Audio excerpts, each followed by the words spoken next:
एक छोटे से गांव शिवपुर में घने जंगल के बीच एक प्राचीन मंदिर स्थित था। यह मंदिर सैकड़ों साल पुराना था और स्थानीय लोगों का कहना था कि वहां रात में अजीब आवाजें आती थीं। लोग कहते थे कि जो भी रात के समय मंदिर के अंदर गया, वह कभी वापस नहीं लौटा।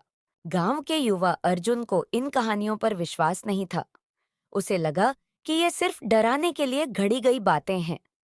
एक दिन उसने तय किया कि वह इस रहस्य को सुलझाएगा। एक अंधेरी रात में अर्जुन अपनी मशाल लेकर मंदिर की ओर निकल पड़ा। जंगल में जाते समय उसे हर ओर अजीब आवाजें सुनाई दे रही थीं, लेकिन उसने हिम्मत नहीं हारी। मंदिर के पास पहुंचते ही ठंडी हवा का झोंका आया और मंदिर के पुराने दरवाजे से आवाज आने लगी, जैसे कोई उसे अंदर बुला रहा हो। मंदिर के अंदर प्रवेश करते ही अर्जुन को लगा कि वह किसी और ही दुनिया में आ गया है।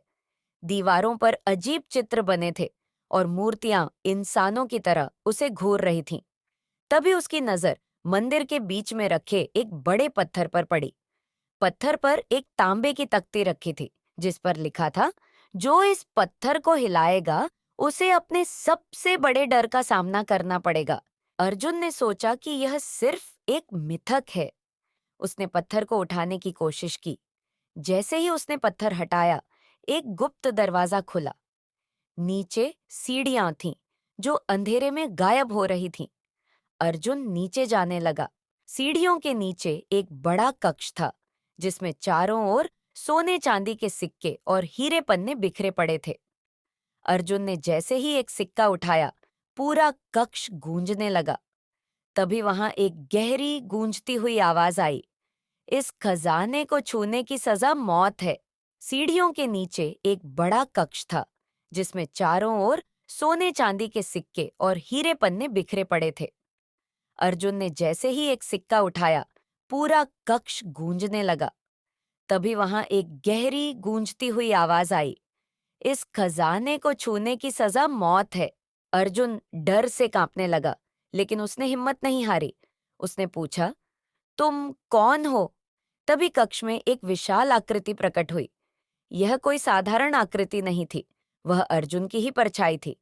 परछाई बोली, मैं तुम्हारे अंदर का डर हूं।